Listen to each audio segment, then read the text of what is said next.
Continuarán las lluvias en la comarca lagunera según el pronóstico del Servicio Meteorológico de Torreón de la Comisión Nacional del Agua.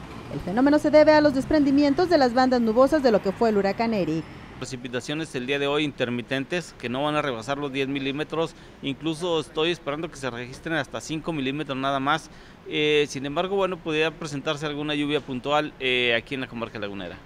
Además, se anunció que el resto de la semana los cielos laguneros permanecerán de nublados a medio nublados, anunciando que el fenómeno climatológico amortiguará las temperaturas extremas registradas en los últimos meses y que alcanzaron valores superiores a los 40 grados centígrados.